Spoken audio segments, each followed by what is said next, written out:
There's a powder that runs about $1 or $2 a pound, cheap enough to sound like a joke, and it's been quietly keeping weeds out of American lawns since before some of your grandchildren were born. But here's the part that trips up almost everyone. The cheap powder you're probably picturing right now, the box of cornmeal sitting in your kitchen, the one you reach for when it's time to make cornbread. That one does nothing at all. Sprinkle it across your grass and the only thing you've done is set out a little feast for the ants and the slugs. The powder that actually does the work is its close cousin. Same plant, a different part of it. It lives in a feed store, not a kitchen. And the man who first noticed what it could do wasn't even looking for it. By the time the two of us are done here, you'll know the exact thing to ask for at the counter. The one yellow flower in your own neighborhood that tells you the precise week to put it down. And the single quiet mistake that turns this powder from a weed stopper into weed food. Stay with me. This one is worth your afternoon. Let's clear up the confusion first, because this one mix-up has wasted more bags, more money, and more spring weekends than nearly anything else in lawn care. The stuff in your pantry is simply ground up whole corn. It's mostly starch with very little protein in it. It's harmless, and on weeds, it's completely useless. If a blog ever told you to shake kitchen cornmeal on the lawn to stop weeds, that right there is where the trouble started. The powder you actually want has a plain, unglamorous name: corn gluten meal. It's what's left after a mill takes field corn and pulls the starch and the oil out of it. The very same milling that gives us corn syrup and cornstarch. What stays behind is a gritty, golden powder that runs around 60% protein. For decades, that high protein made it a fine feed for cattle, for chickens, even for fish. That was its whole job in the world. Feeding your lawn was never the point. And that's the very reason you've never seen it sitting in a shiny bag on the lawn care shelf. You find it in a 50-pound sack at a feed store or a farm supplier, $30 or $40 for the whole sack, enough to cover a couple thousand square feet. You walk in, you ask for corn gluten meal, and the person behind the counter hands it over like it's the most ordinary thing in the building. To them, it is. They're selling you livestock feed. Most of them have no idea this exact powder once held a United States patent as a weed preventer. Here's how anybody came to know that, and it's a good story, the kind that reminds you the best discoveries are usually accidents that happen to meet a patient person. Back in 1986, a horticulture researcher named Dr. Nick Christians was working at Iowa State University. He wasn't hunting for a weed killer at all. He was studying a turf disease, a fungus that goes after the fine grass on golf greens, and he was using corn material in his test plots as part of that disease work. Then he noticed something he hadn't gone looking for. On the plots where the corn had gone down, the grass seed barely came up. The seeds were there in the soil, they simply weren't taking hold. A lot of people would have shrugged, called it a nuisance, and gone back to the real experiment. He didn't. He chased it down. He separated the corn into its parts, the starch, the oil, the protein, and he found the whole effect lived in the protein and nowhere else. By 1991, he'd been granted a patent on corn gluten meal as a natural pre-emergent weed preventer. A real patent, by a real university scientist, documented and sitting in the public record to this very day. I find that genuinely lovely, if I'm honest with you. A man paid close attention to something that wasn't even his question, and a whole new use for an old feed product simply fell out of it. When you've spent enough years in a garden, you start to recognize that pattern. The soil is always answering questions you didn't think to ask. So how does a sack of feed protein stop a weed from growing? The mechanism is far simpler than the long scientific words make it sound, and once you can picture it, you'll never forget it. Corn gluten meal carries a small family of compounds called dipeptides. You can set that word right back down. Here's all it means out in your yard. When a weed seed wakes up in the spring, the very first move it makes is to push out a single tiny root. Picture it. A thread-thin feeler, an anchor, reaching down into the soil for water and for a grip. That first root is everything to a young weed. It's the only way the little plant can take a drink. What those compounds in the corn gluten meal do is interrupt that first root. The seed can still send a pale shoot upward. You might even spot a faint thread of green at the surface. But down below, there's no working root to hold it, and no root to pull up water. So the seedling is standing on nothing. The moment the soil dries out for a few days, it has no reserve to lean on. It simply withers and is gone, long before it ever became the kind of weed you'd be down on your knees pulling out in June. And right here is the line I need you to hold on to, because it's where this whole thing earns its keep, and it's exactly where most folks go wrong. This powder works on seeds and on brand new seedlings only. It stops the next generation before it can root. It does nothing, and I mean nothing, to a dandelion already standing tall in your yard with a taproot running a foot deep. You cannot sprinkle this over a grown, established weed and wait for it to keel over. That's not what this tool is. It's prevention, not a cure. What it does, quietly and out of sight, is take out the wave of new weeds you'd otherwise be dealing with next month, before a single one of them ever breaks the surface. Now I'm going to do something most videos about this powder won't do, and it may be the most useful thing I hand you all day. I'm going to tell you, plainly, where it falls down. Dr. Christian's early research, done under careful, controlled conditions, looked wonderful. Strong drops in crabgrass when the timing was just right. But when other universities tried to repeat that out in ordinary yards, the results got far messier. Researchers at Oregon State University ran trials across 2 full years and found it didn't control their weeds at all. Work out of Washington State raised the very same doubts. Even the scientist who holds the patent stays careful and measured whenever he talks about what it can truly promise. That kind of honesty, from the one man who could most easily oversell it, tells you something worth hearing. So what's going on?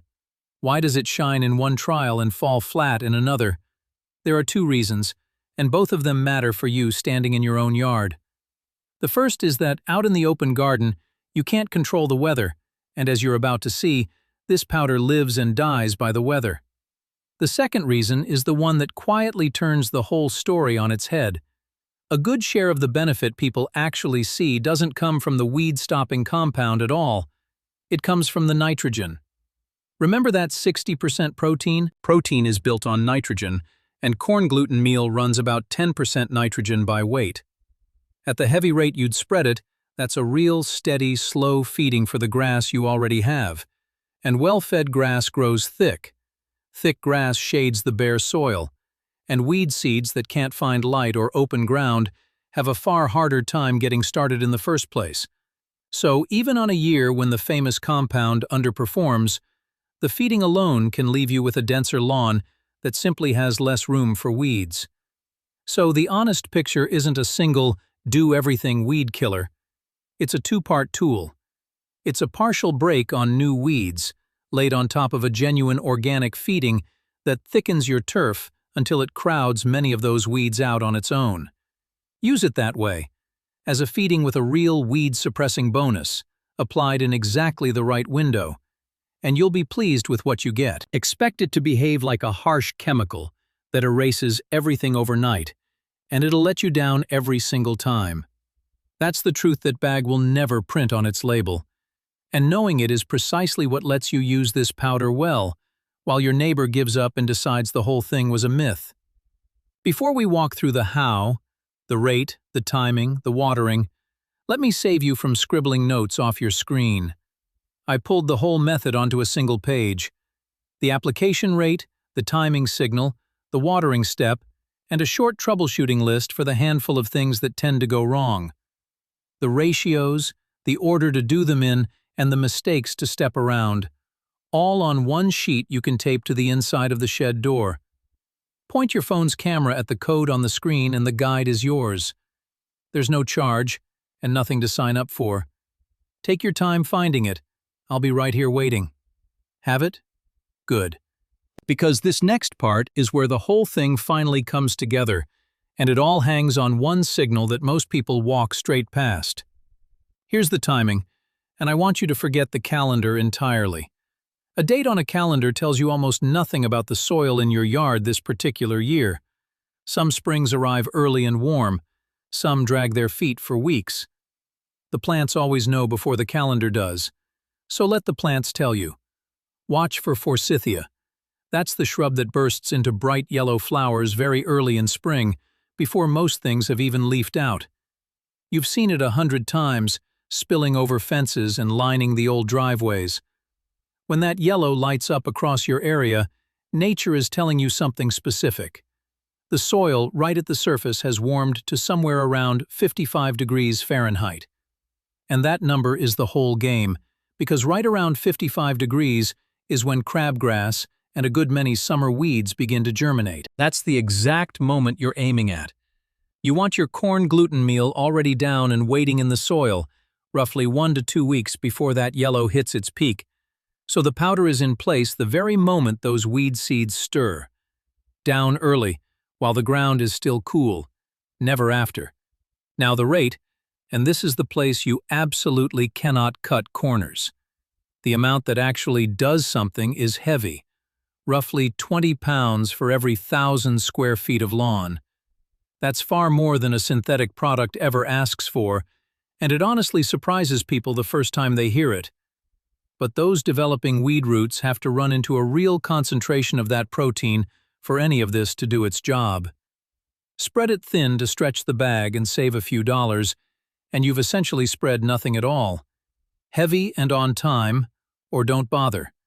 That's the honest rule, and I'd rather you hear it from me than learn it from a wasted spring. Now here's the trap, and it's a cruel little one, because the same bag can either help you or quietly work against you depending on a span of just a few days. Put this down too late, after the weed seeds have already sprouted and rooted, and that 10% nitrogen I told you about no longer stops a thing. It feeds. You wind up fertilizing the very weeds you were trying to shut out, growing them lusher and greener than they'd have managed on their own. Same powder, opposite result, and the whole difference is timing. That single mistake is why so many people swear up and down that this stuff doesn't work. They didn't get a bad bag. They followed the calendar instead of the forsythia. There's one more step that quietly decides the outcome. After you spread the powder, water it in lightly, about 1/4 inch, just enough to settle it into the very top layer of soil and wake those compounds up. And then you want a good stretch of dry days behind it. 3 to 5 days with no heavy, steady rain is what you're hoping for. Why dry? Go right back to the mechanism. The seedling sprouts with no working root, and it needs the soil to dry out to finish the job. But if a steady rain rolls in right after those seeds germinate, the weakened little seedlings get a second chance at life. They manage to push out roots after all, they drink, and they recover. Your timing was perfect, and the sky quietly undid all of it.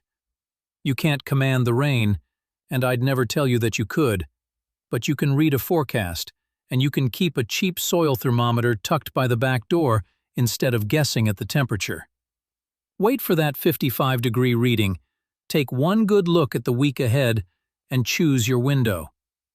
That small handful of patience is the whole difference between a noticeably thicker lawn and an afternoon thrown away. Let me set your expectations honestly on which weeds you can really count on this to reach, because every weed is a tall promise, and you deserve the true shape of it. Where corn gluten meal does its best work is on annual weeds that come back from seed each year. Your crabgrass first and foremost, along with the likes of chickweed and other seed-started invaders. Catch that seed at the moment it germinates, and you can take a real bite out of next season's crop. What it will not do is undo what's already there. The dandelion with the deep taproot, the creeping perennial weed that spreads underground by its roots, the established clump that's been in your lawn for 3 summers. Those go untouched because there's no germinating seed for the powder to act on. And to be square with you, even among the weeds that start from seed, some species simply shrug it off more than others. This is no master key that opens every lock in the yard. It's a tool aimed squarely at one stage of one kind of weed, the brand new seedling. Aim it there, in the right week, and it pulls its weight. Ask it to be everything, and it can't be. So how should you measure whether it's working, without fooling yourself in either direction? Don't judge it the morning after. There's no dramatic browning to point at, no wilted weeds to photograph. That's the spray and watch world, and this isn't that. The honest measure is slower and quieter. Across one season, and then across 2 or 3, you're watching for fewer new weeds breaking through in spring, and a lawn that's steadily greening and thickening from the feeding. Some of that gain is the seed-stopping compound. A good deal of it, as we said, is simply a well-fed, denser turf leaving less room for trouble. Either way, the lawn right in front of you is the only honest report card. Keep the rate honest, keep the timing honest, give it a couple of seasons, and let your own eyes tell you whether it has earned a permanent spot in your spring. A couple of things now to keep you on the right side of safe, because using this powder well also means using it responsibly. The good news first. This is about as gentle a product as you'll find for the job. The Environmental Protection Agency reviewed corn gluten meal and exempted it from the usual pesticide residue rules. It's corn protein, after all, not a manufactured poison. For most of us, that means a powder we can use around the dog, around the grandchildren playing out on the grass, and over the earthworms doing their patient work below, without the worry that hangs over a jug of synthetic chemical. But that heavy rate carries one real responsibility along with it.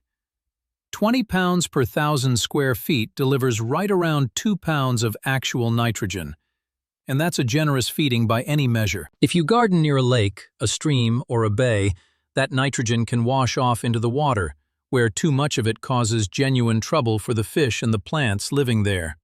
A handful of states, Maryland and New Hampshire among them, have laws limiting lawn nitrogen for exactly this reason. So sweep any stray powder off your sidewalk and your driveway back onto the grass where it belongs, and never into the storm drain. And keep it well back from the water's edge. Natural doesn't mean free of consequence. It just means the consequences are ours to manage with a little care. You might be wondering why, if this has been documented since 1991, you've had to go hunting for it in a dusty feed store while the front of every garden center is stacked shoulder-high with $40 bags. There's no dark secret behind it. It's just economics, plain, and a little disappointing once you see it clearly.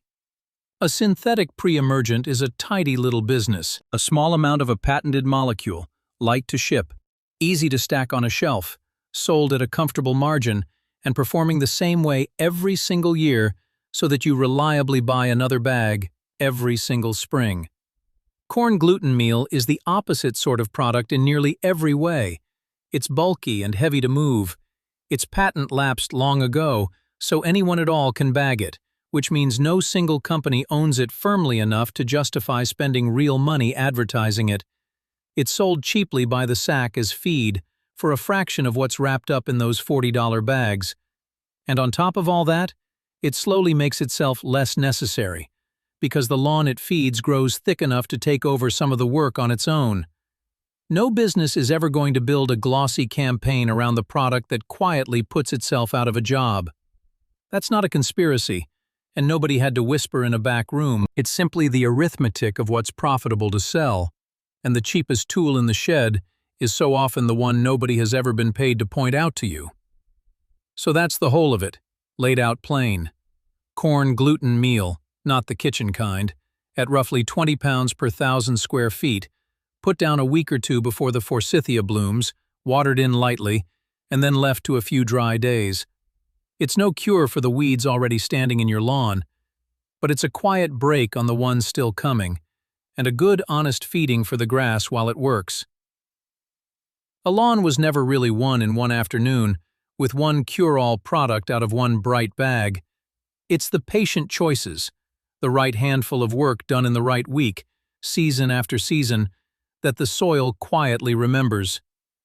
Give it that much, and it gives back the way good soil always does, slowly, and then all at once.